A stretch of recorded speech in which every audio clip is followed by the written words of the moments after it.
All right, guys, welcome back to Tips and Tactics. I'm just trying to use this as an opportunity to share information that you may or may not know. Some of you do know. I think I shared one on either railroads and the advantages of railroads or maybe harbors. And somebody said, LOL, this is for fifth graders. And it's like, man, we're all at different places. So I'm trying to just meet people where they are. Today, I want to talk about factories. Here's the basics about factories. You can build them from day 8 on. Production time is 2 days, takes a while to build them, and you can build them all the way up from level 1 to level 4. Don't forget, you do need a workshop level 1 and level 2 before you can even think about building a factory. So it's almost like pre-factory, right? So tells you the costs here. It's always going to take iron, wood, and oil to build factory levels. This is something you might not have been aware of. It's 2.5 morale boost per level.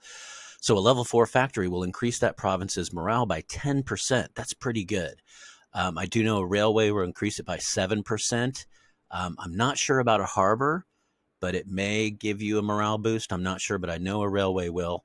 And then, of course, the good old fortresses give you 5% per level of fortress. So you can go all the way up to level 5 fortress and get super duper morale bonuses. So if you've got a province that's really far away from your capital, keeps on losing morale, probably build a fortress there, build a bunker.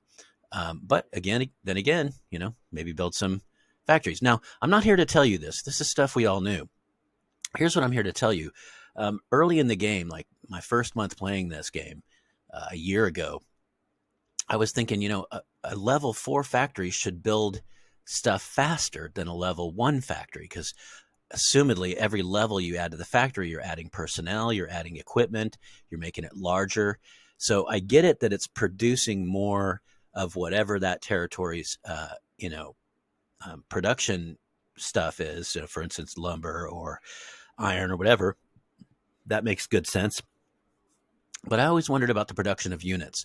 So just recently, right here on my 1914 channel, one of my viewers commented and said, yeah, they produce cannon faster at level 4 than they do level 1.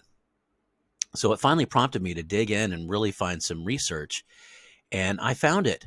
And it's absolutely true. So if you already knew this, that's great. Good for you. But I did not know this. I suspected it, or at least I thought that it should be true. But there's a lot of things about 1914 I think should be true. For instance, I think you should be able to retreat, but I've never been able to retreat. I think you should be able to retreat with losses. You should be able to leave behind, say, 1/4 of your army and then retreat with the rest of your army. You can't do that in this game. That's not realistic. People retreated all the time. Look at Dunkirk, although arguably Dunkirk, they were not engaged in melee combat or whatever. I also think you should be able to destroy buildings before you leave. You should be able to destroy railways, not just disable them, but destroy them. I mean, that also happened all the time in war. But anyway, I digress. This was something that I thought should be true, but I wasn't sure. In fact, I thought maybe it wasn't, but here it is.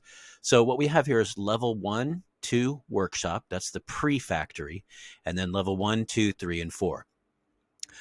It would be less confusing. I've seen some people have confusion. They're like, I have a level 2. Why can't I build artillery? Are like, yeah, it's a level 2 workshop. So it'd be easier to think of 1, 2, 3, 4, 5, 6. They're all in the same sort of category. They're all the same building. But anyway, they decided to break it up into workshop then factory. That's kind of cool. Workshop is more primitive.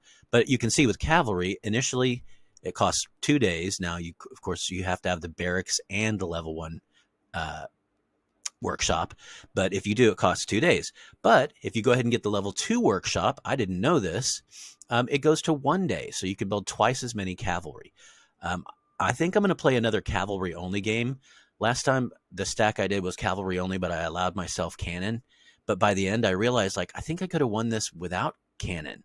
So if I play another cavalry only game, which I'm feeling the itch to do, I'm definitely going to take advantage of this. I'm going to build that workshop at least to level 2.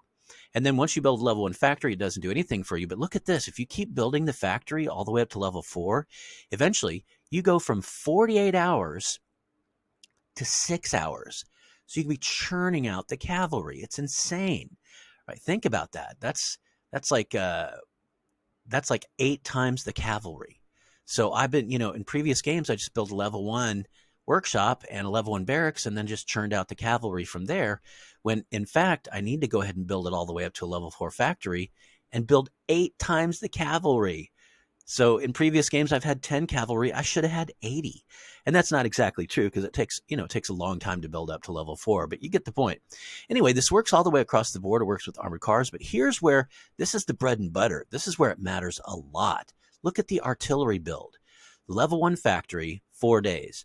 Now, I'm very familiar with this 4 days because level 1 factory early in the game, it's often the difference between whether you win or lose. How quickly can you get that level 1 factory churning out cannon?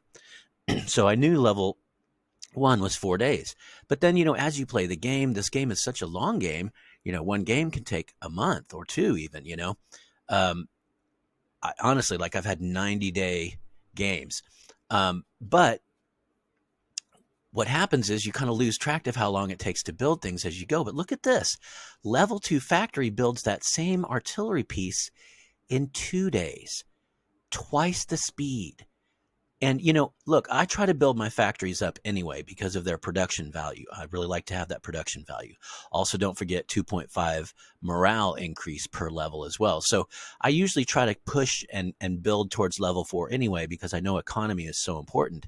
But this is one thing I did not know. Artillery, if you just build a level 2, if you can afford to build up to level 2, you can build twice the artillery in the same amount of time. That to me is nuts. Absolutely nuts.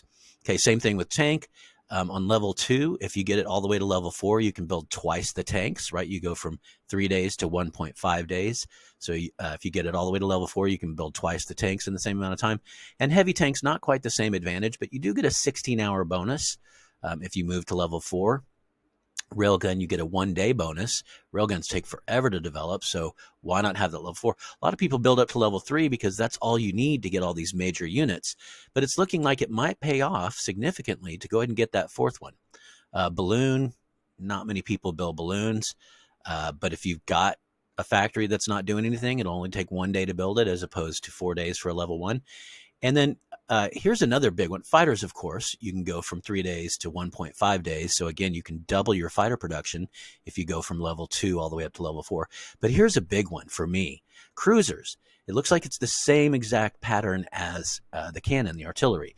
And here's my thing is like I'll often play in those New World versus Old World kind of games. And it's not set up versus like that. But if you've played that mode, you know what I'm talking about.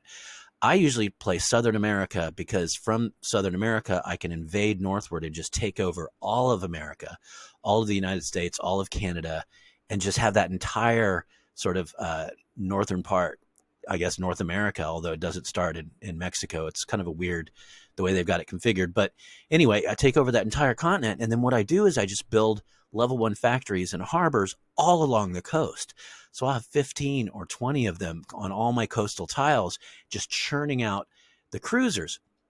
What I've always done in the past is build a level 1 factory and a harbor because that's all you need to build light cruisers. It's super easy to build them. You can build them early in the game because you just need that level 1 factory. But what I didn't know, and now I do know, is that if I were to just go in there and bump up all those level 1 factories to level 2 factories, I could build twice as many cruisers. That's going to be huge for me in future games because while I do definitely build up all the way to level 4 on my double production tiles, so if I've got a double wheat or a double iron or whatever, I always make sure and build as fast and far as I can on that scale all the way up to level 4. But on those other tiles that are just on the coast, I just leave them level 1 with a harbor, and I just keep on churning out cruisers. Now I know for a fact it's well worth my time and money and resources to build up to a level 2 because then I can build twice as many. Now I've had fleets of 35 cruisers in that game mode. And, to think it could have been 50 or 60, or more even. I mean, it's dumbfounding. But anyway, this is really big. If you already knew it, then that's cool. I did not know this. This is one of those things that eluded. I've talked about in the past and no one has stepped forward. And then just randomly, some person, again, I looked through the comments and I couldn't find the comment or I would be giving them props right now. But mentioned that. And so I dug down and finally found this and it is true. So a wonderful side advantage of factories. Not only do they higher levels allow you to build more complex and more powerful units, but they build them faster. So all kinds of advantages to factories, obviously, production increase in your materials, morale increase.